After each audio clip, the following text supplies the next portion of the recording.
Hello everybody and welcome back for the weekly VR news, where I break down everything going on in the VR industry, prepare you for this week's upcoming VR game releases, and then focus in on a few major topics. This week has plenty of exciting game releases, game ports for both the Quest 2 and Pico 4, VRchat is coming to Android, the Quest Pro gives us an exciting new update, and we'll be discussing the current performance of the PlayStation VR2. Now there are of course links and timestamps if you want to skip ahead, but let's start this video off with my review recap. I recently covered the half-like shooter Vetigo 2, but it's definitely worth mentioning again during this week's news. If you want a full review of this absolutely fantastic game, I will include a link on screen, but this title is basically 10 plus hours of insane creativity and extreme polish. It's a testament to how all VR games should be developed, and it should also be coming to PlayStation VR2 in the future, so definitely keep an eye out for this game, or check out the review if you're on PCVR. Now I have some more exciting game coverage coming this week, and I got really creative for this one, so I hope you guys subscribe and stick around for that video. But let's jump into this week's new releases. First on the list is Creed Rise to Glory Championship Edition for the PlayStation VR2. We can now experience this title with enhanced graphics, 2 separate story campaigns, a free play mode if you want to work on your cardio, or just set up a few random fights, and for those who like a challenge, there's online cross-platform PvP. So now you can punch people no matter what headset they're on, and with the new head haptics on the PlayStation VR2, you'll feel the combat like never before. So if you're a PlayStation VR2 owner looking for a boxing game, make sure to check out Creed Rise to Glory. Now another exciting title coming this week is the way overdue release of Gambit VR. This 4-person co-op shooter is bringing equal amounts of vulgarity and brutal action. You'll play as one of 4 unique characters, each with their own special abilities, mow down hordes of Borderlands-style enemies across a lengthy campaign, all while searching for plenty of secrets, and unlocking a large array of weapons and upgrades. So if you're a fan of co-op shooters, and you enjoy that slapstick style of humor found in titles like Borderlands, well then Gambit is right up your alley. And when you eventually get sick of grinding out new gear in the campaign, there's also some online PvP coming. But for the non-violent amongst us, we have Across the Valley.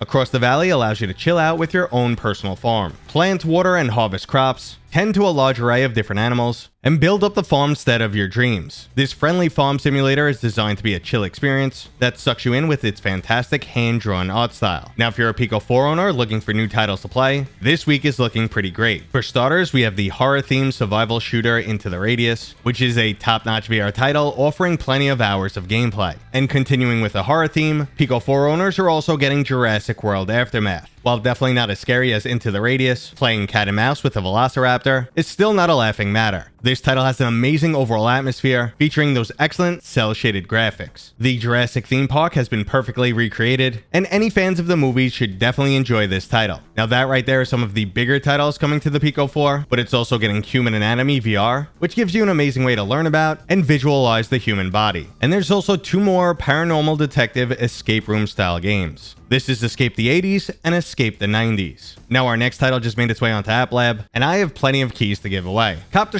is an arcadey, online, multiplayer helicopter shooter. There's a variety of game modes including deathmatch, team deathmatch, domination, multi-team domination, and a co-op zombie outbreak mode. This game is all about fast-paced action and having some fun. And on that note, I'm putting a bunch of Quest 2 keys up on screen right now. If you do end up activating any of these, please let us know down in the comments. And for a second chance at winning, join my Discord where I'm giving out plenty more keys. And while we're on the topic of giveaways, I'm also handing out a brand new PlayStation VR2. There's a link to that down in the description. And this giveaway was also sponsored by VRChat. VRChat makes prescription lens inserts for all of your favorite VR headsets, and now they have them for the PlayStation VR2. So if you've been struggling to get your eyeglasses to fit inside the headset, or you're afraid you might scratch the lens, these can be a great option. They magnetically connect, so they're easy to put on and take right back off.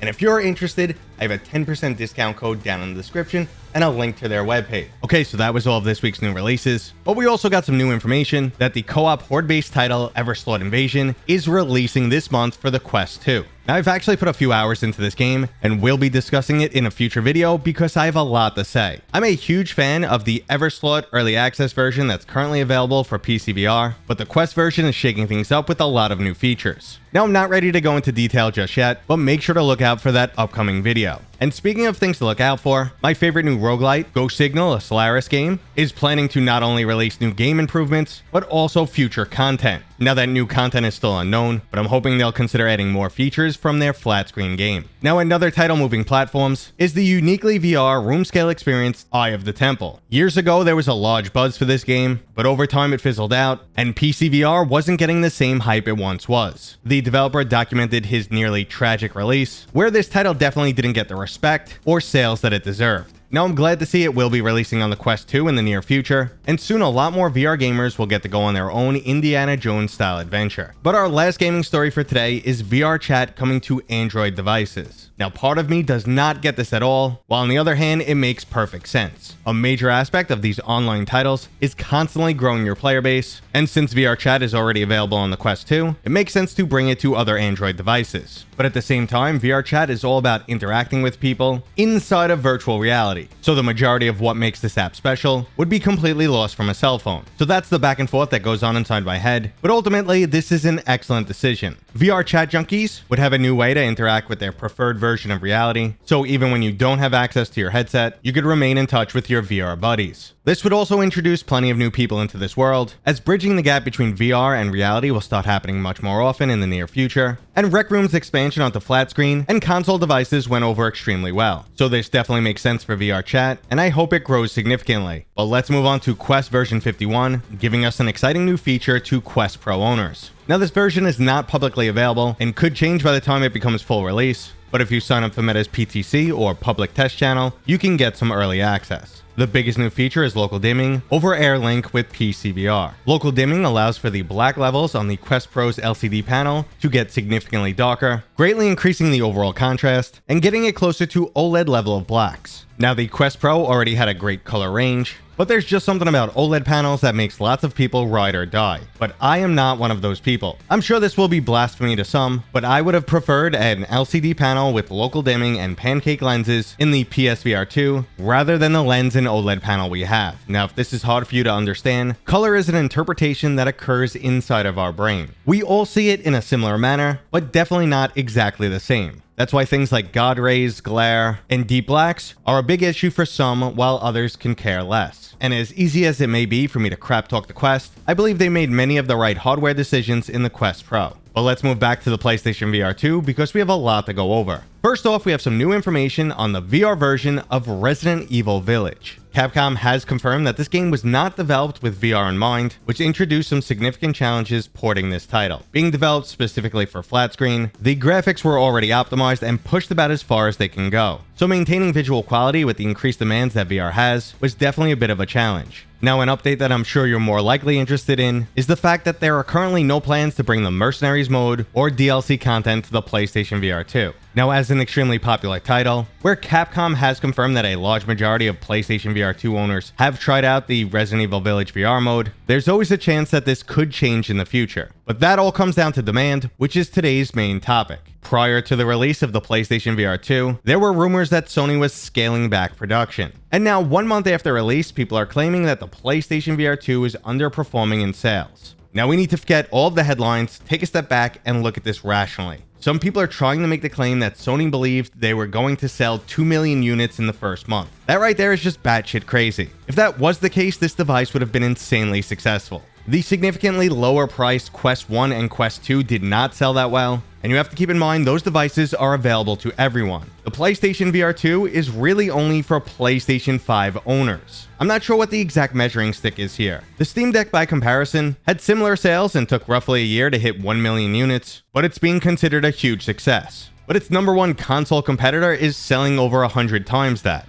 But the main point I'm trying to make here is the sales numbers are relative, and I honestly don't think the PlayStation VR 2 sales are lower than expectations. Now, I'm not trying to defend this device, but there are a lot less PlayStation 5s out there compared to when the original PlayStation VR released with PlayStation VR 4s. So the PlayStation VR 2 is only available to about half the number of people comparatively, or you're looking at an extremely steep investment. Combine this with the global recession that's occurring, and when viewed through that lens, the sales numbers are fine. VR is a marathon, not a sprint, and the first true test will be this holiday season. If Sony can give us a few more must-play VR titles and give us some great package deals for Christmas, then we'll have a clearer picture of how this device is actually performing. Part of me just wants to remain optimistic because the PSVR2 is currently the only platform giving us high quality VR games, except for a few very sporadic PCVR releases, and this industry still needs more competition. Currently, the PlayStation VR2 is still set to outsell its predecessor, and we still need to see what the Quest 3 and Apple's VR headset do to the overall industry. I honestly don't think either of those headsets are going to be big sellers, as Apple's will be an overpriced niche product, and both the short lifespan of the Quest 2 and increased price tag on the Quest 3 may turn off a lot of buyers, but only time will tell what's in store for all of these headsets. Now, I'd love to hear your opinion on any of those VR headsets, so let me know down in the comments right now. And that was today's video,